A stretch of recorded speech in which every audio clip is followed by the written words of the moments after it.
ಇಲ್ಲಿ ರಾಜ ವಿಷ್ಣುವರ್ಧನ ಈ ದೇವಸ್ಥಾನ ನಿರ್ಮಾಣ ಮಾಡಿದ ತನ್ನ ಪತ್ನಿ ಶಾಂತಲಾ ದೇವಿ ಜೊತೆಯಲ್ಲಿ ಕೂತ್ಕೊಂಡು ರಾಜ ದರ್ಬಾರ್ ಮಾಡ್ತಾಯಿದ್ರು. ರಾಜನ ಅರಮನೆ ಪಾತ್ರೆಗಳಿಗೆ ಕಲಾಯ ಹಾಕ್ಕೊಡ್ತಿದ್ರಲ್ಲ, ಅವ್ರಿಗೆ ಒಂದು ಊರು ಕೊಟ್ಟಿದ್ದ ರಾಜ. ತವರದವರ ಕೊಪ್ಪಲು. ಆ ಹೊಯ್ಸಳ ರಾಜವಂಶದಲ್ಲಿ ಹ್ಯಾಂಡ್ಸಮ್ ಫೆಲೋ ಅಂತ, ಮನ್ಮಥ ಇದ್ದಂಗಿಂತಲೇ. ಜೈನರ ಭಾಷೆಯಲ್ಲಿ ಬಿಟ್ಟಿಗ ಅಂದರೆ ಮನ್ಮಥ ಅಂತ. ನಮ್ಮನ್ನು ಅನರಕ್ಷಿಸಾಗಿ ಮಾಡಿದ್ದು ಬ್ರಿಟಿಷ್ ಕಾಲದ ಈಚೆಗೆ. ನಮ್ಮ ಭಾಷೆ ಬಿಟ್ಟು ಬೇರೆ ಭಾಷೆ ಹೇಳ್ಕೊಡ್ಕೊಟ್ರು, ಅದು ಕಲೀಲಿಲ್ಲ, ಇದು ಮರೆತು ಹಂಗಾಯ್ತು. ಅವನು ಹೇಳಿದ ಇಡೀ ಭಾರತವನ್ನು ಸುತ್ತಿದೆ, ಎಲ್ಲೂ ಭಿಕ್ಷುಕರನ್ನಾಗಲಿ ಎಲ್ಲೂ ರೋಗಿಷ್ಟನ್ನು ನೋಡಲಿಲ್ಲ. ಇವ್ರನ್ನ ಪೂರ್ಣ ನಾವು ಹಾಳು ಮಾಡಬೇಕು, ನಾವು ಕಾನ್ಕೊಂಡು ಮಾಡಬೇಕು ಅಂದರೆ ಇವರ ವಿಚಾರನ ಮರೆತು ಹೊಸ ವಿಚಾರನ ಕಲಿದಂಗೆ ಮಾಡಬೇಕು. ಮೆಕಾಲೆ ಸ್ಲೋಗನ್ ಅದು. ಇವತ್ತು ಅದೇ ನಮ್ಮಲ್ಲಿ ತುಚ್ಛೀಕರಣ ನಡೀತದೆ. ಸಂಸ್ಕೃತ ಕಲಿಕೋ, ಯಾವ ದೇವ್ರ ಭಾಷೆ ಕಲಿಬಾರ್ದು, ಈ ಥರ ಎಲ್ಲ ಮಾಡಿದ್ರೆ ಅವರೇನು. ಕಲ್ಲಲ್ಲಿ ಕೆಲಸ ಮಾಡೋ ಒಬ್ಬ ಶಿಲ್ಪಿನೇ ಈ ರಾಮಾಯಣ ಮಹಾಭಾರತ ಇಲ್ಲಿ ಇಷ್ಟು ಚೆನ್ನಾಗಿ ತೋರಿಸಿರ್ಬೇಕಾರೆ ನಾವು ಸ್ಟಡಿ ಮಾಡಿದ್ರೆ ಇರೋಕ್ಕೆ ಸಾಧ್ಯನಾ? ಇದನ್ನು ವಿಷಕನ್ಯೆ ಅಂತ ಕರಿತೇವೆ. ರಾಜರ ಕಾಲದಲ್ಲಿ ಒಬ್ಬ ರಾಜ ಇನ್ನೊಬ್ಬ ರಾಜನ್ನು ಯುದ್ಧ ಮಾಡದಲ್ಲೇ ಸಾಯಿಸಲಿಕ್ಕೆ ಈ ಹೆಂಗಸನ್ನು ಬಳಸ್ತಾಯಿದ್ರು. ಇದಕ್ಕೆ ಸಣ್ಣ ಹೆಣ್ಣು ಮಗುವನ್ನು ಆಯ್ಕೆ ಮಾಡ್ಕೊಂಬಿಟ್ಟು ಅವಕ್ಕೆ ಗೊತ್ತಾಗದ ರೀತಿಯಲ್ಲಿ ತಿನ್ನುವ ಆಹಾರದ ಜೊತೆ ಸ್ವಲ್ಪ ವಿಷ ಬೆರೆಸ್ತಾರೆ. ಸರ್, ಇವಾಗ ಸಳನಿಂದ ಸಾಮ್ರಾಜ್ಯ ವಿಸ್ತರಣೆ ಆಗಬೇಕು ಅಂತ ಹೇಳಿದ್ರೆ ಅಷ್ಟು ಫಂಡ್ ಬೇಕು, ಆಳ್ವಿಕೆ ಮಾಡಲಿಕ್ಕೆ ಜನ ಬೆಂಬಲ ಬೇಕು. ಹೇಗೆ ಅವ್ರು ಗಳಿಸಿದ್ದು? ಆ ಉದ್ದೇಶಕ್ಕೆ ದೇವಸ್ಥಾನಗಳನ್ನು ಮಾಡ್ತಾಯಿದ್ವಿ, ಫಂಡ್ ಕ್ರಿಯೇಷನ್. ಸರ್, ಇವಾಗ ಸಳನಿಂದ ಸಾಮ್ರಾಜ್ಯ ವಿಸ್ತರಣೆ ಆಗಬೇಕು ಅಂತ ಹೇಳಿದ್ರೆ ಅಷ್ಟು ಫಂಡ್ ಬೇಕು, ಆಳ್ವಿಕೆ ಮಾಡಲಿಕ್ಕೆ ಜನ ಬೆಂಬಲ ಬೇಕು. ಹೇಗೆ ಅವ್ರು ಗಳಿಸಿದ್ದು? ಆ ಉದ್ದೇಶಕ್ಕೆ ದೇವಸ್ಥಾನಗಳನ್ನು ಮಾಡ್ತಾಯಿದ್ವಿ, ಫಂಡ್ ಕ್ರಿಯೇಷನ್. ನನಗೆ 10 ರೂಪಾಯಿ ಕೊಡಿದ್ರೆ ಯಾರು ಕೊಡೋಲ್ಲ, ದೇವ್ರಿಗೆ ಹಾಕೊಂಡ್ರೆ ಹಾಕ್ತಾರೆ. ಕರೆಕ್ಟ್. ಹಿಂದೆ ರಾಜರುಗಳ ಕಾಲದಲ್ಲಿ ಆದಾಯದ ಮೂಲ ದೇವಸ್ಥಾನಗಳು.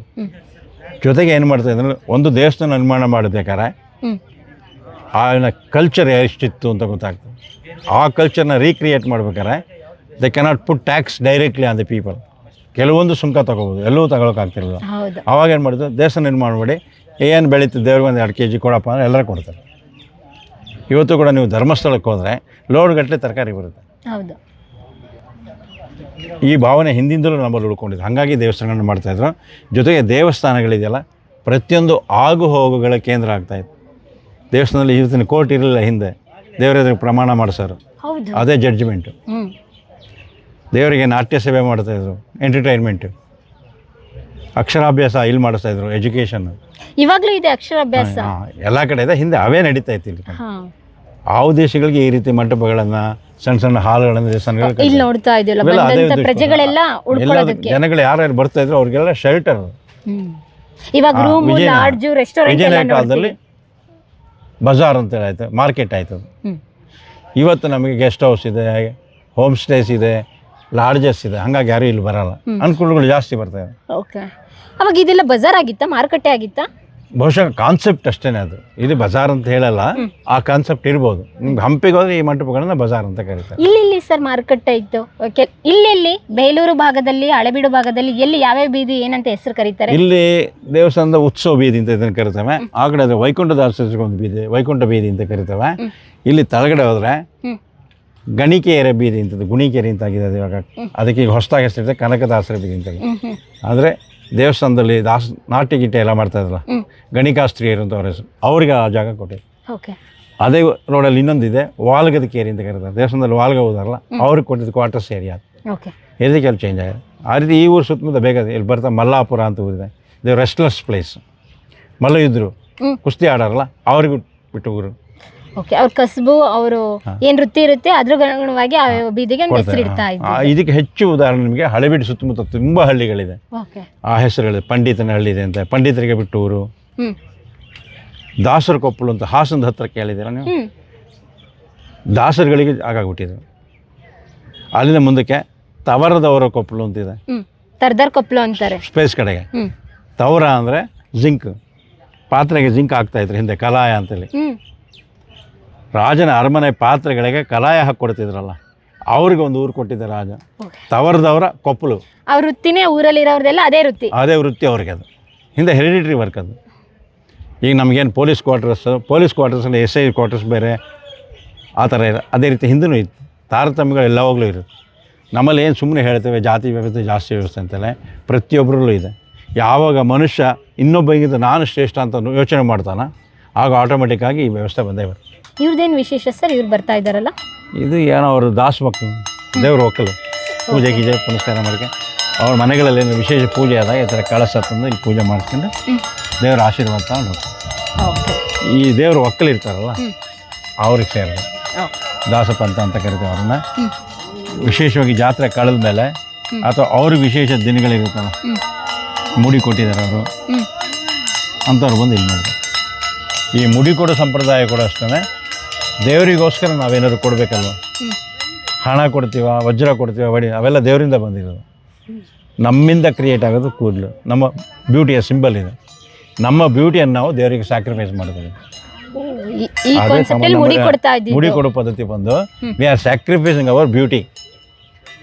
ನಮ್ಮ ಸೌಂದರ್ಯದ ಸಂಕೇತ ನಮ್ಮ ಕೂದಲು, ನಮ್ಮ ಸೌಂದರ್ಯನ ನಾವು ದೇವರಿಗೆ ಸ್ಯಾಕ್ರಿಫೈಸ್ ಮಾಡ್ತೀವಿ. ಸಿಂಬಾಲಿಕ್ ಅದು ಮುಡಿ ಕೊಡೋ ಪದ್ಧತಿ. ಇಲ್ಲಿ ರಾಜ ವಿಷ್ಣುವರ್ಧನ ಈ ದೇವಸ್ಥಾನ ನಿರ್ಮಾಣ ಮಾಡಿದ ತನ್ನ ಪತ್ನಿ ಶಾಂತಲಾ ದೇವಿ ಜೊತೆಯಲ್ಲಿ ಕೂತ್ಕೊಂಡು ರಾಜ ದರ್ಬಾರ್ ಮಾಡ್ತಾ ಇರೋದು. ರಾಜ ವಿಷ್ಣುವರ್ಧನ ಹಂಗೆ ಇದ್ರ ಇವನೇ ವಿಷ್ಣುವರ್ಧನ. ಇಲ್ಲಿ ದಾಶರಥಿ ಮೊದಲಿಯಾಂಡ್ರ ಅಂತ ಕರಿತೇವೆ. ರಾಮಾನುಜಾಚಾರ್ಯರ ಅಕ್ಕನ ಮಗ ಇವರು. ವಿಷ್ಣುವರ್ಧನ್ಗೆ ರಾಜಗುರುಗಳು. ಇದು ಆರ್ಕಿಯಾಲಜಿಕಲ್ ಡಿಪಾರ್ಟ್ಮೆಂಟ್ ನೋಟಲ್ಲಿ ಡಾಕ್ಯುಮೆಂಟ್ಸ್ ಇರುತ್ತೆ, ಹಾಗಾಗಿ ಇವನು ಹೇಳ್ತಾವೆ ವಿಷ್ಣುವರ್ಧನ್ ಅಂತೇಳಿ. ಆದರೆ ಇದಕ್ಕೆ ತಕ್ಕಾಗಿ ಶಾಸನಗಳು ಯಾವುದೂ ಇಲ್ಲಿ ಬರೆದಿಲ್ಲ ಅವರು. ಯಾಕಂದರೆ ಹಿಂದೆ ರಾಜರುಗಳಿಗೆ ಕಲ್ಪನೆ ಇತ್ತು ದೇವರಿಗಿಂತ ನಾವು ದೊಡ್ಡವರಲ್ಲ ಅಂತೇಳಿ. ದೇವರು ಪ್ರತಿಷ್ಠಾಪನೆ ಮಾಡೋದಕ್ಕೆ ಶಾಸನ ಇದೆ, ಆದರೆ ಇಲ್ಲೆಲ್ಲೂ ಇಲ್ಲ. ನಾನೇ ವಿಷ್ಣುವರ್ಧನ್ ತೋರಿಸ್ಕೊಂಡಿದ್ದು ಎಲ್ಲೂ ಇಲ್ಲ. ನನ್ನ ಕಾಲದಲ್ಲಿ ಇದಾಯ್ತು ಅಂತ ಹೇಳ್ಕೊಂಡಿದ್ದಾರೆ, ನಾನೇ ಇದು ಅಂತ ಹೇಳಿಸ್ಕೊಂಡಿದ್ದೆ. ಆ ವಿಷ್ಣುವರ್ಧನ ಪತ್ನಿ ಜೊತೆ ಕೂತ್ಕೊಂಡು ರಾಜ ದರ್ಬಾರ್ ಮಾಡ್ತಾ ಇದ್ದಾನೆ. ಇವನು ಮುಂಚೆ ಬಿಟ್ಟಿಗ ಅಂತ ಕರಿತಿದ್ರು, ಬಿಟ್ಟಿ ದೇವ ಅಂತ ಇವನ ಹೆಸರು. ವಿಷ್ಣುವರ್ಧನ ಬರೋದಕ್ಕಿಂತ ಮುಂಚೆ ಬೇರೆ ಬೇರೆ ರಾಜರುಗಳು ಯಾರು, ಹೇಗೆ ಸಾಮ್ರಾಜ್ಯ ವಿಸ್ತರಣೆ ಮಾಡಿದ್ದು? ಎರೆಯಂಗ ಅಂತ ಇದ್ದ, ನೃಪಕಾಮ, ವಿನಯಾದಿತ್ಯ. ಆ ಎರೆಯಂಗನ ಮಗನ ಇವನ ಹೆಸರು ಬಿಟ್ಟಿಗ ಅಥವಾ ಬಿಟ್ಟಿ ದೇವ ಅಂತೇಳಿ. ರಾಮಾನುಜಾಚಾರ್ಯ ಉಪದೇಶದ ನಂತರ ಇವನು ವೈಷ್ಣವ ಧರ್ಮ ಸ್ವೀಕಾರ ಮಾಡಿದ. ಆಗ ವಿಷ್ಣುವರ್ಧನ ಆದ. ಇವನು ಆ ಹೊಯ್ಸಳ ರಾಜವಂಶದಲ್ಲಿ ಹ್ಯಾಂಡ್ಸಮ್ ಫೆಲೋ ಅಂತ, ಮನ್ಮಥ ಇದ್ದಂಗೆ ಅಂತೇಳಿ. ಜೈನರ ಭಾಷೆಯಲ್ಲಿ ಬಿಟ್ಟಿಗ ಅಂದರೆ ಮನ್ಮಥ ಅಂತ, ಅದಕ್ಕೆ ಮನ್ಮಥ ಅಂತ ಹೆಸರಿಟ್ಟಿದ್ರು ಅವನಿಗಿಂತ ಜೈನ ಶಾಸನಗಳಲ್ಲಿ. ಆ ಬಿಟ್ಟಿದೇವ ವಿಷ್ಣುವಿನ ಭಕ್ತನಾಗಿ ವಿಷ್ಣುವರ್ಧನ ಆದ. ಆ ವಿಜಯನಾರಾಯಣನಿಗೆ ದೇವಸ್ಥಾನ ನಿರ್ಮಾಣ ಮಾಡಿದ, ಅವನೇ ವಿಜಯನಾರಾಯಣ. ಹೇಗೆ ಸರ್ ವಿಷ್ಣುವರ್ಧನ ವಿಷ್ಣುವಿನ ಆರಾಧಕ, ಜೈನರು ಹೇಗೆ ಇಲ್ಲಿ ಕನೆಕ್ಟ್ ಆಗುತ್ತೆ? ವಿಷ್ಣುವರ್ಧನ್ ವಿಷ್ಣುವಿನ ಆರಾಧಕ, ಜೈನ ಸಂಪ್ರದಾಯ ಹೇಗೆ ಬರುತ್ತೆ? ಜೈನರಾಗೇ ಇಲ್ಲ, ಶಾಂತಲೆ. ವಿಷ್ಣುವರ್ಧನ್ ಮೂಲತಃ ಜೈನ, ನಂತರ ವೈಷ್ಣವ ಸಂಪ್ರದಾಯ ಫಾಲೋ ಮಾಡ್ದ. ಆದರೆ ಹಿಂದೆ ಈ ರಿಲಿಜಿಯಸ್ ರಿಜಿಡಿಟಿ ಇರಲಿಲ್ಲ, ಯಾರು ಯಾವ್ದೇವ್ರು ಬೇಕಾದ್ರೂ ಪೂಜೆ ಮಾಡ್ಬೋದು. ಶಾಂತಲಾ ದೇವಿ ಕೊನೆಗೆ ಅವಳ ಅವಸಾನ ಆಗೋದು ಸಲ್ಲೇಖನ ವ್ರತ ಅಂತ ಕರೀತಾರೆ ಜೈನರಲ್ಲಿ. ಈಗ ನೆನೆ ಮನೆ ಪೇಪರ್ ಓದಿರ್ಬೇಕು, ಒಂದು 4 ವರ್ಷದ ಮಗು ಸಲ್ಲೇಖನ ವ್ರತ ಮಾಡಿ ಮೃತ ಆಯ್ತು ಅಂತೇಳಿ. ಆ ಜೈನರಲ್ಲಿ ಆತ್ಮತ್ಯಾಗ ಮಾಡೋದಂದರೆ ಫಸ್ಟ್ ನೀರು ಬಿಡ್ತಾರೆ, ಆಮೇಲೆ ಗಾಳಿ ತೊಗೊಳ್ಳಿ ಬಿಡ್ತಾರೆ, ಆಹಾರ ಬಿಡ್ತಾರೆ, ಈ ರೀತಿ ಅದನ್ನು ಸಲ್ಲೇಖನ ವ್ರತ ಅಂತೇಳಿ. ಶಾಂತಲೆ ಆ ರೀತಿಯಲ್ಲೇ ಸಾಯೋದು. ಆದರೆ ಕೆ ವಿ ಅಯ್ಯರು ಇನ್ನೊಬ್ಬರ ಕತೆ ಬರೋ ಪ್ರಕಾರ ತುಮಕೂರಲ್ಲಿ ಬಿದ್ದು ಸತ್ತು ಅಂತ, ಅವಳು ಆ ಥರ ಸೂಸೈಡ್ ಮಾಡ್ಕೊಳ್ಳಿಲ್ಲ, ಅವಳು ಸಲ್ಲೇಖನ ವ್ರತ ಮಾಡಿ ಸತ್ತು. ಜೈನ ಅನುಯಾಯಿ ಅವರು. ಕಂಕಣ ಕಟ್ಕೊಂಡ ಮೇಲೆ ಅದು ವಿಸರ್ಜನೆ ಆಗೋ ತನಕ ಯಾವುದೇ ಮೇಲ್ಗೆ ಬಂದರೂ ಆ ಮೇಲ್ಗೆ ನಮ್ಗೆ ಅಪ್ಲಿಕೇಬಲ್ ಆಗಲ್ಲ ಅಂತ ನಾವು ಶುರು ಮಾಡಿದ ಕೆಲಸ ಮುಗಿಸ್ಬಿಟ್ಟು ಅದು ಬಿಚ್ಚಬೇಕು. ಅದಕ್ಕೆ ಕಂಕಣ ಭದ್ರಾಗಿ ಕೆಲಸ ಮಾಡಬೇಕು ಅಂತ. ಏನಾದ್ರು ಕೆಲಸ ಮಾಡಿರ್ಬೇಕಾರೆ ಕಂಕಣ ಭದ್ರಾಗಿ ಮಾಡಬೇಕು ಅಂದಲ್ಲ, ಅಂದರೆ without disturbing we have to finish that work. ಇಲ್ಲಿ ಕೈ ಮೇಲೆ ಗಿಣಿ ಕೂರಿಸ್ಕೊಂಡಿದ್ದಾಳೆ, ಶುಕ ಭಾಷಿಣಿ ಅಂತ ಕರಿತೇವೆ. ಶುಕ ಅಂದರೆ ಗಿಣಿ, ಅದಕ್ಕೆ ಹೇಳ್ಕೊಡ್ತಾ ಇದ್ದಾಳೆ. ಅದರ ಕೊಕ್ಕು ಕೂಡ ಚೂರು ಓಪನ್ ಆಗಿದೆ ನೋಡಿ. ಊರಿಂದ ಊರಿಗೆ ಮೆಸೇಜನ್ನು ಕಳಿಸೋದಕ್ಕೆ ಪಕ್ಷಿಗಳನ್ನು ಬಳಸ್ತಾ ಇದ್ರು. ಭಾರತದಲ್ಲಿರುವ 2 ಪಕ್ಷಿಗಳ ವಿಶೇಷ ಶಕ್ತಿ ಇದೆ, ಮೈನಾ ಹಕ್ಕಿ ಮತ್ತು ಗಿಣಿ ಇದೆಯಲ್ಲ, ಗುರುವಂಕ ಅಂತ ಕರೀತಾರೆ ಹಳ್ಳಿ ಕಡೆ. ಸಣ್ಣ ಹಕ್ಕಿ ಹಳದಿ ಕೊಕ್ಕಿರುತ್ತೆ. ಇವೆರಡಕ್ಕೂ ಟ್ರೈನಿಂಗ್ ಕೊಟ್ಟರೆ ನಾವು ಹೇಳಿದ್ದನ್ನು ತಿರುಗಿ ಹೇಳ್ತೇವೆ. ಅದಕ್ಕಾಗಿ ಸಣ್ಣ ಮಕ್ಕಳು ಮಾತಾಡಿದ್ರೆ ಗಿಣಿ ಮಾತಾಡ್ದಂಗೆ ಮಾತಾಡುತ್ತೆ ಅಂತ ಆ ಗಿಣಿಗೆ ಟ್ರೈನಿಂಗ್ ಕೊಡ್ತದಲ್ಲ ಮೆಸೇಜನ್ನು ಪಾಸ್ ಮಾಡೋದಕ್ಕೆ. ಈ ಕಡೆ ಕೈ ಮುರಿದೋಗಿದೆ, ಅಲ್ಲಿ ಒಂದು ಪತ್ರ ಕೂಡ ಇತ್ತು ಅನ್ನೋ ಕಲ್ಪನೆ ಇದೆ. ಈ ಕೈ ಇದೆಯಲ್ಲ, ಕೆಲವೆಲ್ಲ ಮುರಿದೋಗಿದೆ. ಕಾರಣ ಇದು ಬಡಪದ ಕಲ್ಲು, ಯಾರು ತೆಗಿಲಿಕ್ಕೆ ಹೋಗಿದ್ದಾರೆ ಸ್ಮಗಲ್ ಮಾಡಲಿಕ್ಕೆ, ಅಥವಾ ನಿಂತ್ಕೊಂಡು ಕಲ್ಲಲ್ಲಿ ಹೊಡೆದಿದ್ದಾರೆ, ಏನೋ ಆಗಿದೆ. ಹಿಂದೆ ನೋಡ್ಕೊಳ್ಳೋರು ಯಾರು ಇರಲಿಲ್ಲ, it was neglected before independence. Sir ಇದೆಲ್ಲ ಕೆಲವೊಂದು ವಿಗ್ರಹಗಳೆಲ್ಲ ಮುರಿದೋಗಿದೆಯಲ್ಲ, ಇವೆಲ್ಲ ಈ ಥರ ಡ್ಯಾಮೇಜಸ್ ಆಗಿರುತ್ತಲ್ಲ, ಜನ ಕುಟ್ಟಿ ಹಾಳು ಮಾಡಿರ್ಬೋದು, ಅಥವಾ ಕಲ್ಲಲ್ಲಿ ಕೆಲವು ಸರಿ ಕ್ರ್ಯಾಕ್ ಬಂದಿರುತ್ತೆ. ಆ ಕ್ರ್ಯಾಕ್ ಡೆವಲಪ್ ಆಗಿ ಕೂಡ ಬಿದ್ದೋಗಿರ್ಬೋದು. ನೋಡಿ ಉದಾಹರಣೆ ಇಲ್ಲಿ ಕಾಣ್ತಾ ಇದೆಯಲ್ಲ, ಹೌದು ಕ್ರ್ಯಾಕ್ ಆಗಿದೆ. ಇದು ಗ್ರ್ಯಾಚುಯಲ್ ಆಗಿ ಡೆವಲಪ್ ಆಗುತ್ತೆ, ನೇಚರ್ ಅದು, ಅದನ್ನ ನಾವೇನು ಮಾಡೋಕ್ಕಾಗಲ್ಲ. ಈ ಥರ ಕ್ರ್ಯಾಕ್ ಇಲ್ಲೆಲ್ಲ ಇತ್ತು, ಇಲ್ಲಿದೆ ಕಾಣುತ್ತೆ ನೋಡಿ. ಹೌದು ಇಂದು 10 ವರ್ಷ ಬಿಟ್ಟ ಮೇಲೆ ಈ ಕ್ರ್ಯಾಕ್ ದೊಡ್ಡದಾಗಿ ಇದು ಭಾಗ ಬಿದ್ದೋಗ್ಬೋದು, ಆ ಥರನೂ ಆಗಿದೆ. ಸರ್ ಇಲ್ಲೆಲ್ಲ ಗ್ಯಾಪ್ ಇದೆಯಲ್ಲ, ಇಲ್ಲೇನಾದ್ರು ವಿಗ್ರಹಗಳಿತ್ತ ಅಥವಾ ಈ ಗ್ಯಾಪ್ ಗ್ಯಾಪ್ಗಳನ್ನ ಪರ್ಪಸ್ ಆಗಿ ಮಾಡಿದ್ದಾರೆ. ಇಲ್ಲಿ ನೋಡಿ, ಹೌದು. ಈ ಭಾಗದ ವೆಯ್ಟನ್ನು ರೆಡ್ಯೂಸ್ ಮಾಡಬೇಕಲ್ವಾ. ಭಾರದ ಮೇಲೆ ಭಾರ ಹೇರ್ತು ಹೋದರೆ ಫೌಂಡೇಶನ್ಗೆ ಎಫೆಕ್ಟ್ ಆಗಿ ಕುಸಿಯುತ್ತೆ. ಆ ರೀತಿ ಆಗಬಾರ್ದು, ವೆಯ್ಟ್ ಡಿಸ್ಟ್ರಿಬ್ಯೂಟ್ ಆಗಬೇಕು. ಇದನ್ನು ನಾವು ಇವತ್ತಿನ ಭಾಷೆಯಲ್ಲಿ ಹೇಳಿದ್ರೆ ಕ್ಯಾಂಟಿಲಿವರ್ ಬ್ಯಾಲೆನ್ಸ್ ಅಂತ ಕರೀತಾರೆ. Weight base the weight principle. ಈ ಕಲ್ಲನ್ನು ಇಲ್ಲಿ ಭಾರ ಜಾಸ್ತಿ ಮಾಡಿದ್ದಾರೆ, ಅಷ್ಟೇ ಭಾರ ಇಲ್ಲಿದ್ದರೆ ಬೆಂಡ್ ಆಗುತ್ತೆ. ಆ ವೆಯ್ಟನ್ನ ರೆಡ್ಯೂಸ್ ಮಾಡಬೇಕು, ಅದಕ್ಕೆ ಇಲ್ಲಿ ತೆಗೆದು ಕೊರೆದು ತೂಕ ರೆಡ್ಯೂಸ್ ಮಾಡಿದೆ. ಇಷ್ಟಪ್ಪ ಕಲ್ಲು ಉದ್ದಕ್ಕೂ ತೆಗೆದಾಗ ಎಷ್ಟು ತೂಕ ಇಳಿಬೋದು. ಅದೇ ಥರ ಈ ಕಲ್ಲಿನಿದೆಯಲ್ಲ, ಇದು ಲೆವೆಲ್, ಇಷ್ಟು ಕಲ್ಲು ತೆಗೆದುಹಾಕಿದ್ದಾರೆ. ಇದರ ವೆಯ್ಟ್ ರೆಡ್ಯೂಸ್ ಮಾಡೋದಕ್ಕೆ ಇಲ್ಲೂ ತಳಗಡೆ ಕೊಳ್ತಾರೆ. ಇನ್ನ ಕೆಲವರು ಹೇಳ್ತಾರೆ ಮುಂದೆ ಬರುವಂತ ರಾಜರು ಏನಾದ್ರು ಕೆತ್ತನೆ ಮಾಡ್ಬೋದಕ್ಕೂ ಬಿಟ್ಟಿದ್ದಾರೆ ಅಂತ. ಹೌದಾ ಸರ್? ಅದು ಊಹಾಪೋಹನ ಇದ್ರೂ ಇರ್ಬೋದು. ಅಂದರೆ ಹಿಂದೆ ಇದ್ದಂಥ ಡಾಕ್ಯುಮೆಂಟ್ಸ್, ಅನೇಕ ಡಾಕ್ಯುಮೆಂಟ್ಗಳು ನಮ್ಮಲ್ಲಿ ಹಾಳಾಗಿದೆ. ಇನ್ವೇಡರ್ಸ್ ಕೆಲವನ್ನ ಹಾಳು ಮಾಡಿದ್ದಾರೆ. ಕೆಲವು ಆವತ್ತಿನ ಮೆಟೀರಿಯಲ್ ಇದೆಯಲ್ಲ, ತಾಳೆ ಎಲೆ ಮೇಲೆ ಬರಿತಾಯಿದ್ರು. ಎಲೆ ಎಷ್ಟು ವರ್ಷ ಇರುತ್ತೆ, ಎರೋಸ್ ಆಗಿ ಹೋಗಿರ್ಬೋದು. ಜೊತೆಗೆ ಪ್ರಧಾನವಾಗಿ ಏನಾಗಿದೆ, ಹಿಂದೆ ನಮ್ಮ ಮೇಲೆ ಆಕ್ರಮಣಗಳನ್ನ ಮಾಡಿರಲ್ಲ. ಆ ಆಕ್ರಮಣ ಮಾಡಿದವರು ದೇವಸ್ಥಾನ ಹಾಳು ಮಾಡೋದು ಅಷ್ಟೇ ಅಲ್ಲ, ಇದಂಥ ಡಾಕ್ಯುಮೆಂಟ್ಸ್ ಏನಿದೆ ಅದನ್ನು ಬರ್ನ್ ಮಾಡಿದ್ದಾರೆ.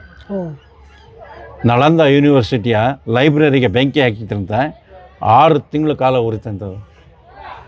800 ವರ್ಷಗಳ ಹಿಂದಿಂದು. ಈಗ ಮತ್ತೆ ಪುನಃ ಓಪನ್ ಮಾಡಿರೋದನ್ನು. ಅಂದರೆ ಅದರ ಲೈಬ್ರರಿ, ಒಂದು ಯೂನಿವರ್ಸಿಟಿ ಲೈಬ್ರರಿನೇ 6 ತಿಂಗಳು ಉರಿಬೇಕಾದ್ರೆ ಎಷ್ಟು ಪುಸ್ತಕ ಇದ್ದಿರ್ಬೋದು. ಹೌದು, ಆ ರೀತಿ ಬೇಕಾದಷ್ಟು ಯೂನಿವರ್ಸಿಟಿ ಹಾಳಾಗಿದೆ. ನಮ್ಮಲ್ಲಿ ನೀವು ಐಹೊಳೆಗೆ ಹೋಗ್ತಿರಲ್ಲ ಕರ್ನಾಟಕದಲ್ಲಿ, ಆ ಐಹೊಳೆಯ ಮೂಲ ಹೆಸರು ಆರ್ಯವಳ್ಳಿ ಅಂತ, A village of cultured people ಅಂತ. ಆರ್ಯ ಅನ್ನೋ ಪದ ಸಂಸ್ಕೃತದಲ್ಲಿ ರೆಸ್ಪೆಕ್ಟೆಡ್ ಪರ್ಸನ್.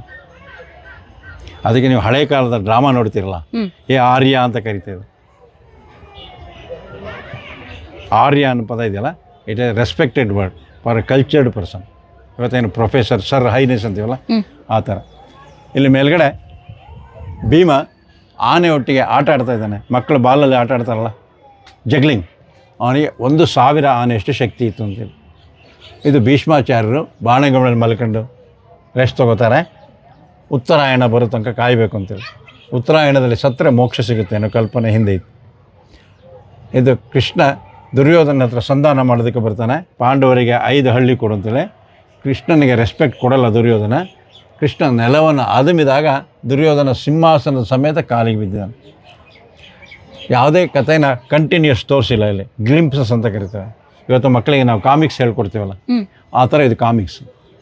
ಮಹಾಭಾರತ ಪೂರ್ಣ ಇಲ್ಲ ಇಲ್ಲಿ. ಮಹಾಭಾರತ ಮೇಜರ್ ಏನಿದೆ ಅದನ್ನು ಗ್ಲಿಂಪ್ಸ್ ಮಾಡಿದ್ದಾರೆ. ಇಲ್ಲಿ ನಂತರ ಕೃಷ್ಣ ಪಾಂಡವರಿಗೆ ಅನುಮತಿ ಕೊಡ್ತಾನೆ, ನೀವು ಯುದ್ಧ ಶುರು ಮಾಡ್ಬೋದು ಅಂತ. ಯುದ್ಧ ಪ್ರಾರಂಭ ಮುಂಚೆ ಗಣಪತಿಯ ಪೂಜೆ ಮಾಡ್ತಾನೆ. ಅವರು ಬನ್ನಿ ಮರದಲ್ಲಿ ಆಯುಧಗಳನ್ನೆಲ್ಲ ಮುಚ್ಚಿಟ್ಟಿರ್ತಾರೆ. ನಮ್ಮಲ್ಲೂ ಕೂಡ ಇವತ್ತು ಆಯುಧ ಪೂಜೆ ದಿವಸ ಬನ್ನಿ ಪೂಜೆ ಮಾಡ್ತಾರಲ್ಲ, ಆ ಬನ್ನಿ ಮರಕ್ಕೆ ಪೂಜೆ ಮಾಡಿ ಆಯುಧಗಳನ್ನ ಇಳಿಸ್ಕೊಂಡು ದಿವಸ ಆಯುಧ ಪೂಜೆ ಅಂತ ಮಾಡ್ತೀವಲ್ಲ, ಅದೇ ಮಹಾಭಾರತದಿಂದಲೂ ಶುರುವಾಗಿದೆ. ಅಂದರೆ ದೇವಸ್ಥಾನಗಳಲ್ಲಿ ಅನೇಕ ಪೌರಾಣಿಕ ಕಥೆಗಳನ್ನ ಮಾಡ್ತಾ ಇದ್ರು, ಕೆತ್ತನೆ ರೂಪದಲ್ಲಿ ಪ್ರಜೆಗಳಿಗೆ ತೋರಿಸಂತ ಪ್ರಯತ್ನ ಮಾಡ್ತಿದ್ರು. ಅವರೆಲ್ಲ ಅನಕ್ಷರಸ್ಥರು. ಮತ್ತೆ ಏನಾದ್ರು ಗೈಡ್ ಏನೋ ಇಟ್ಟಿದ್ರ ಆ ಕಾಲದಲ್ಲೂ ಕೂಡ, ಯಾರಾದ್ರೂ ಕೂಡ ಹೇಳಲಿಕ್ಕೆ? ನಮ್ಮವ್ರ ಹಿಂದದಲ್ಲೂ ತುಂಬ ಅಕ್ಷರಸ್ಥರನೇ. ನಮ್ಮನ್ನು ಅನಕ್ಷರಸ್ಥರಾಗಿ ಮಾಡಿದ್ದು ಬ್ರಿಟಿಷ್ ಕಾಲದ ಈಚೆಗೆ. ನಮ್ಮ ಭಾಷೆ ಬಿಟ್ಟು ಬೇರೆ ಭಾಷೆ ಹೇಳ್ಕೊಡ್ಕೊಡ್ರು, ಅದು ಕಲೀಲಿಲ್ಲ, ಇದು ಮರೆತು ಹಂಗಾಯ್ತು ಅಷ್ಟೇ.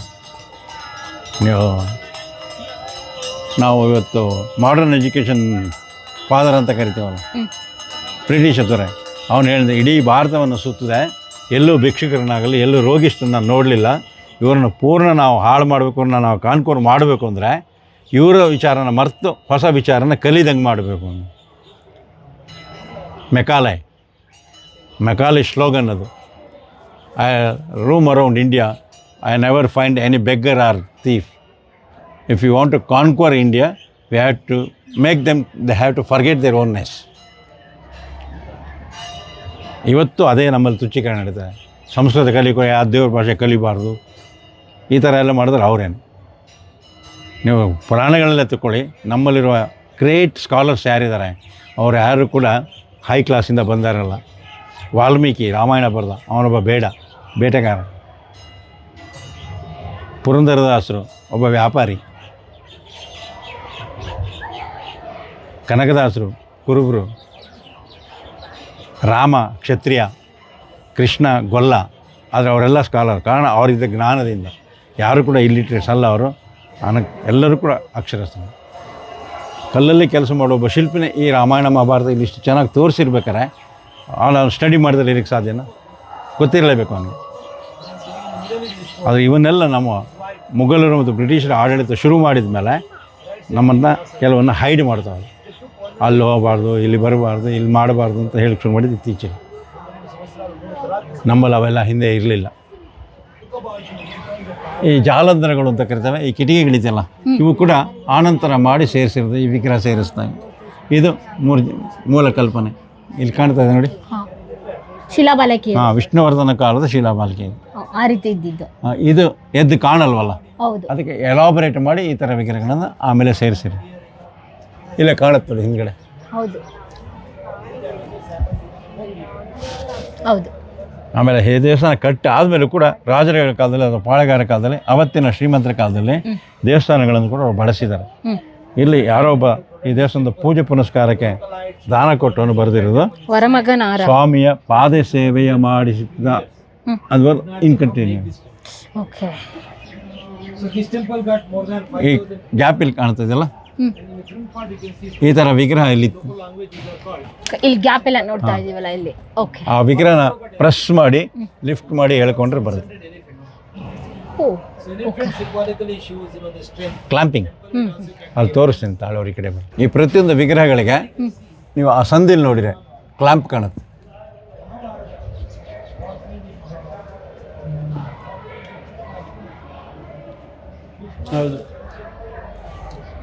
ನಾವೇನು ವೆಹಿಕಲಲ್ಲಿ ಬಾಲ್ ಜಾಯಿಂಟ್ ನೋಡಿರ್ತೀವಲ್ಲ, ಆ ರೀತಿ ಈ ವಿಗ್ರಹಗಳ ಹಿಂಭಾಗದಲ್ಲಿ ಅಲ್ಲಿ ನೋಡಿ ಕಾಣುತ್ತೆ.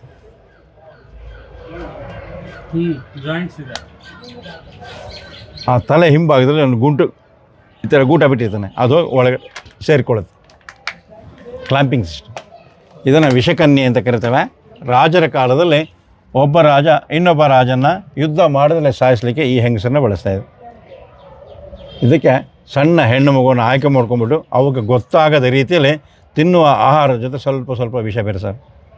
ಮಕ್ಕಳು ಬೆಳೆದಂಗೂ ಅದನ್ನು ಇನ್ಕ್ರೀಸ್ ಮಾಡೋರು ವಿತೌಟ್ ದೇರ್ ನೋಟಿಸ್. ಆಗ ಆ body will accept it. Immunity ಅಂತ ಕರಿತಿರೋದು. ಅವರ ಶರೀರ ಪಾಯ್ಸನಸ್ ಆಗ್ತಾಯಿದೆ, ಅವ್ರಿಗೇನಾಗ್ತಾ ಇರಲಿಲ್ಲ. ಅವರನ್ನು ಬಳಸಿದವರು ಸಾಯ್ತಾರೆ. ಅವ್ರಿಗೆ ಇಂಗ್ಲೀಷ್ ಕಲ್ಚರಲ್ಲಿ ಮೆಡೂಸಾ ಅಂತ ಕರೀತಾರೆ, ನಾವು ವಿಷಕನ್ಯೆ ಅಂತ ಕರೀತಾರೆ. ಇದಕ್ಕೆ ಮೊದಲು ಉದಾಹರಣೆ ಬರೋದು ಕಂಸ ಕೃಷ್ಣನ ಕೊಲ್ಲೋದಕ್ಕೆ ಕಳಿಸೋ ಪೂತನಿ. ಪುರಾಣಗಳಲ್ಲಿ ಭಾರತದ ಇತಿಹಾಸದಲ್ಲಿ ಚಂದ್ರಗುಪ್ತ ಮೌರ್ಯ ಇದ್ದಾನಲ್ಲ, ಅವನು ಬೆಳೆಯೋದು ಈ ರೀತಿಯಲ್ಲಿ.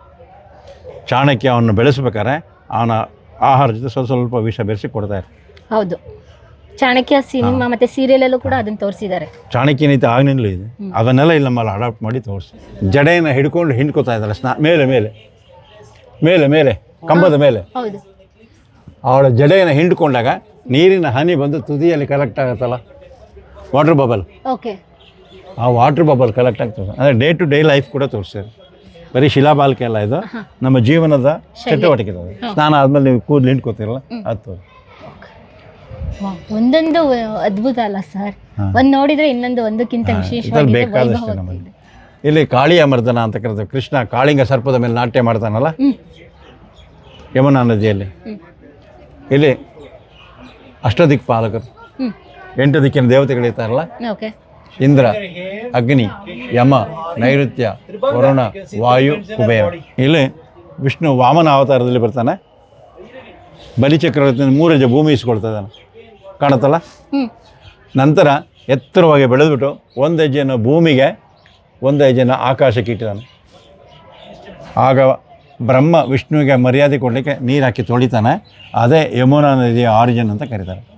ಬ್ರಹ್ಮ ವಿಷ್ಣು ಸೇರಿಕೊಂಡದ್ದು ಯಮಳರು ಅಂತ ಕರಿತಾರೆ. 2 ಸೇರಿಕೊಳ್ತಾರೆ, ಆಗ ಹುಟ್ಟಿದ ನದಿ ಯಮುನಾ ಅಂತ ಕರೀತಾರೆ. ಅದು ನದಿ ಅಂತ ತೋರಿಸೋದ್ರೊಳಗಡೆ ಮೀನು ಆಮೇಲೆ ತೋರಿಸ್ತಾರೆ ನೋಡಿ, ಹೌದು, ಸಣ್ಣದ್ರೊಳಗಡೆ ಆ ಮೈನ್ಯೂಟ್ನೆಸ್ಸನ್ನು ತೋರಿಸ. ವಿಂಡೋಸ್ ಇದೆಯಲ್ಲ, each and every one is differs. ಒಂದಿದ್ದಂಗೆ ಒಂದಿಲ್ಲ. ಈ ಕಿಟಕಿ ಡಿಸೈನ್ ಇದೆಯಲ್ಲ, ಇದು ಚೇಂಜ್ ಇದೆ, ಇದು ಚೇಂಜ್ ಇದೆ, ಇದು ಚೇಂಜ್ ಇದೆ. ಇದೆಲ್ಲ ನಾವು ಇವತ್ತು ಇಂಟೀರಿಯರ್ ಡೆಕೋರೇಷನ್ ಮಾಡಿಸ್ಕೊಳ್ತೀವಲ್ಲ, ಮನೆಗೆ ಫಾಲ್ಸ್ ಸೀಲಿಂಗ್ ಕಲ್ಲಲ್ಲಿ ಮಾಡಿ ತೋರಿಸ್ತೀವಿ. ಅವಾಗ್ಲೇ ಆಗಲೇ ಮಾಡಿ ಈ ಡಿಸೈನ್ ಇವಾಗ ಕಾಪಿ ಮಾಡ್ತೀನಿ ಅಂದ್ರೆ ಎಷ್ಟು ಲಕ್ಷ ಕಾಪಿ ಮಾಡಿ ನಾವು ಒಪೇಲ್ ಮಾಡ್ತೇವೆ ನವೋ ಭವತಿ ಜಾಯಮಾನ ಅಂತೇಳಿ life is becoming new and new ಅಂತೇಳಿ ಮೂಲೆಯಲ್ಲೇ ಕಾಪಾಲಿಗೆ ಅಂತ ಕರಿತವೆ, ಕೈನಲ್ಲಿ ತಲೆ ಬುರುಡೆ ಇರುವ ಕೋಲ್ ಹಿಡ್ಕೊಂಡಿದ್ದಾಳೆ. Black magicians. ಕಾಪಾಲಿಕೆ ಅಂದರೆ ಭೈರವಿ ಒಂದು ರೂಪ ಅಲ್ಲಿ ತೋರಿಸಿ ಮಾಟಗಾತಿ ರೀತಿಯಲ್ಲಿ ಅವರಿಗೆ ಇವಳು ದೇವರು. ಈಶ್ವರನಿಗೆ ಮತ್ತೊಂದು ಹೆಸರಿದೆ, ತಸ್ಕಾರಾಣಾಂ ಅಧಿಪತಿ ಅಂತ. ಕಳ್ಳರಿಗೂ ಕೂಡ ಅವನ ಅಧಿಪತಿ ಅಂತ. ಕಳ್ಳರಿಗೂ ಕೂಡ ಒಂದು ದೇವ್ರನ್ನ ಪೂಜೆ ಮಾಡ್ತಾರೆ. ಅವನೇ ಈಶ್ವರ, ಅವನಿಗೆ ರೂಪ ಇಲ್ಲ, ಯಾರು ಹೆಂಗೆ ಬೇಕಾದ್ರೆ ಕಲ್ಪನೆ ಮಾಡ್ಕೋಬೋದು. ಅದಕ್ಕೆ ಶಿವನಿಗೆ ನಾವು ಲಿಂಗದ ರೂಪದಲ್ಲಿ ಪೂಜೆ ಮಾಡ್ತೀವಿ. ಕಿಟಕಿಗಳ ಅದರ ಮಧ್ಯದಲ್ಲಿ ನೋಡಿ ಡಾನ್ಸರ್ಸ್ ಇದ್ದಾರೆ, ಮ್ಯೂಸಿಷಿಯನ್ಸ್ ಇದ್ದಾರೆ, ಅಲ್ಲೂ ಕೂಡ ಮೈನ್ಯೂಟ್ನೆಸ್ ಆಗಿ ತೋರಿಸ್ತಾರೆ. ಈ ಕಂಬದ ಮೇಲಿರೋ ವಿಗ್ರಹ ಇದೆಯಲ್ಲ, ಡೋಲನ್ನು ಬಡ್ಕೊಂಡು ನಾಟ್ಯ ಮಾಡ್ತಾ ಇದ್ದಾವೆ. ನಾಟ್ಯದ ಗತಿಗೆ ತಕ್ಕಾಗೆ ಅವಳಿಗೆ ಹಾಕಿರೋ ಹಾರ ಕೂಡ ಗಾಳಿಯಲ್ಲಿ ಹಾರಾಡ್ತದಲ್ಲ, ಮೂಮೆಂಟ್ಸನ್ನು ತೋರಿಸ್ತಾನೆ, ಬಾಡಿ ರಿದಮ್. ಇವಳ ಕೈನಲ್ಲಿ ಡೋಲ್ ಇದೆ, ಡೋಲಿನ ಒಳಗಡೆ ಕೈ ಹಾಕಿ ಹಗ್ಗನ ಎಳೆದು ಬಿಟ್ಟು ಮಾಡ್ತೀವಲ್ಲ, ಹೌದು, ಟ್ಯೂನಿಂಗ್. ಆ ಹಗ್ಗದ ಹಿಂದೆ ಬೆರಳು ಕಾಣುತ್ತೆ ನೋಡಿ, ಕರೆಕ್ಟ್, ಹೌದು. ಅವಳು ಹಗ್ಗನ ಎಳೆದ ರಭಸಕ್ಕೆ ಡೋಲಿನ ತಳಗಡೆ ಇದೆಯಲ್ಲ ಸಣ್ಣ ಆಗಿದೆ, ಮೇಲ್ಗಡೆ ಅಗಲಾಗಿದೆ. ಅದನ್ನು ಬಡಿಬೇಕಾದ್ರೆ ಟ್ಯೂನ್ ಮಾಡ್ಬೇಕಾದ್ರೆ ಜೋರಾಗಿ ಬಡಿಯಲ್ಲ, ಮೆಲ್ಲಗೆ ಬಡಿತಾರೆ. ಮೆಲ್ಲಗೆ ಬಡಿದ್ರೆ ಭುಜ ಕುಣಿಯುತ್ತಲ್ಲ, ಅವಳ ಭುಜದ ಆಭರಣ ನೋಡಿ ಫ್ಲಾಪ್ ಆಗಿದೆ. ಆ ಫ್ಲಾಪಿಂಗ್ ಮೂಮೆಂಟ್ಸನ್ನು ಕಲ್ಲಲ್ಲಿ ತೋರಿಸ್ತಾರೆ. ಇವಳು ಕೊಳ್ಳಲು ಓದ್ತಾ ಇರ್ತಕ್ಕಂಥ ಒಂದು ಪುರುಷ ವಿಗ್ರಹ, ಹೆಚ್ಚು ಸ್ತ್ರೀ ವಿಗ್ರಹಗಳನ್ನು ಇಲ್ಲಿ ತೋರಿಸ್ತಾನೆ. ಎಲ್ಲೋ ಮಧ್ಯೆ 1-2-3 ಪುರುಷ ವಿಗ್ರಹ ಬರ್ತಾರೆ. ಶಿಲ್ಪಿಯ ದೃಷ್ಟಿಯಲ್ಲಿ ಈ ಕಲೆಯನ್ನು ಮಾಡ್ತಾ ಇದ್ದಾನಲ್ಲ, ಇದು ಅವನಿಗೆ ತಾಯಿಯ ಸಮಾನ ಅಂತ. ಮಾತೃಸ್ವರೂಪಿಣಿ ನಮ್ಮ ತಾಯಿಯ ನಾವು ಯಾವ ರೀತಿ ನೋಡಿಕೊಂಡು ನಮಗೆ ವಿಕಾರ ಆಗಲ್ಲ ಮನಸ್ಸು. ಅದು ಬೇರೆ ಹೆಂಗಸನ್ನ ಚೂರು ಹೆಚ್ಚು ಕಮ್ಮಿ ನೋಡಿದ್ರೆ ಮನಸ್ಸು ವಿಕಾರ. ಹೌದು, ಇಲ್ಲಿ ಅವರೆಲ್ಲ ಇದನ್ನು ತಮ್ಮ ಮಾತೃ ಸ್ವರೂಪದಲ್ಲಿ ನೋಡಿ ಇದನ್ನು ಕೆತ್ತನೆ ಮಾಡಿದ್ದಾರೆ. ಹೌದು, ಇಷ್ಟು ಸೂಕ್ಷ್ಮವಾಗಿ ಕೆತ್ತನೆ ಮಾಡಿದ್ದಾರೆ ಸರ್. ಕಲ್ಲು ಅಂತ ಅನ್ಸೋದೇ ಇಲ್ಲ ನಮಗೆ. ಹೌದು, ನ್ಯಾಚುರಲ್ ಅನ್ಸುತ್ತೆ. ಯಾರೋ ಇಲ್ಲಿ ನಾಟ್ಯ ಮಾಡ್ತಾ ಇದ್ದಾರೇನೋ ಅಂತ ಅನ್ಸುತ್ತೆ ಸರ್. ಇಲ್ಲಿ ಮಿಥುನ ಕಲೆಗಳನ್ನ ನೋಡ್ತೀವಿ. ಅದರಿಂದಲೇ ಬಹುಶಃ ಕುವೆಂಪು ಅವರು ಹೇಳೋದು, ಬಾಗಿಲೊಳಗೆ ಕೈ ಮುಗಿದು ಒಳಗೆ ಬಾ ಯಾತ್ರಿಕನೇ, ಶಿಲೆಯೆಲ್ಲ ಕಲೆಯು. ಏನು ಸರ್ ಹೇಳಿ ಸರ್, ಏನು ಕುವೆಂಪು ಶಿಲೆಯೆಲ್ಲ ಗುಡಿಯು ಕಲೆಯ ಬಲೆಯು, ನೆಸ್ಟ್ ಆಫ್ ಆರ್ಟ್ ಅಂತ. ಮತ್ತೆ ಅಷ್ಟಿಲ್ದಲೇ ಮತ್ತೆ ಒಂದು ನಾಣ್ಣುಣಿನೇ ಇದೆಯಲ್ಲ, ಬೇಲೂರು ಶಿಲ್ಪಕಲೆಗಳ ಬೀಡು ಅಂತ ಹೇಳಿ. ಪ್ರಿಯ ವೀಕ್ಷಕರೇ, ನಾವು ತೋರಿಸುತ್ತಿರುವ ಇತಿಹಾಸದ ಕಥೆಗಳು ಕನ್ನಡದ ಕಲೆ, ಸಾಹಿತ್ಯ, ಸಂಸ್ಕೃತಿ, ಜನಜೀವನ, ಇತಿಹಾಸ ಸೃಷ್ಟಿಸಿದ ಜನಸಾಮಾನ್ಯರ ಅಸಾಮಾನ್ಯ ಕಥೆಗಳು ನಿಮಗೆ ಇಷ್ಟ ಆಗಿದ್ಯಾ? ಹಾಗಿದ್ರೆ ವಿಡಿಯೋ ನೋಡಿ ಸುಮ್ಮನಾಗ್ಬೇಡಿ, ಶೇರ್ ಮಾಡಿ, ಸಪೋರ್ಟ್ ಮಾಡಿ, ನಮ್ಮೊಂದಿಗೆ ಜೊತೆಯಾಗಿ. ಇದು ನೀವೇ ಬೆಳೆಸಿದ ನಿಮ್ಮ ನೆಚ್ಚಿನ ಡಿಜಿಟಲ್ ಮಾಧ್ಯಮ. ಇನ್ಮುಂದೆ ನಿಮಗಾಗಿ ಇನ್ನಷ್ಟು ವಿನೂತನ ಶೈಲಿಯಲ್ಲಿ ಬರಲಿದೆ. ನೈತಿಕ ಬೆಂಬಲದ ಜೊತೆಗೆ ಆರ್ಥಿಕ ಬೆಂಬಲ ನೀಡಿ. ನಿಮ್ಮ ಬೆಂಬಲವೇ ನಮಗೆ ಪ್ರೇರಣೆ, ಸ್ಫೂರ್ತಿ ಕೂಡ. ನಿಮ್ಮ ಬೆಂಬಲದೊಂದಿಗೆ ನಮ್ಮ ಪಯಣ ಮುಂದುವರಿಯುತ್ತಿದೆ. ಸಾಮಾಜಿಕ ಬದಲಾವಣೆಗೆ ಜೊತೆಯಾಗಿ ನಮ್ಮ ಮುಂದಿನ ಪೀಳಿಗೆಗೆ ಕರ್ನಾಟಕದ ಇತಿಹಾಸ ಉಳಿಸೋಣ.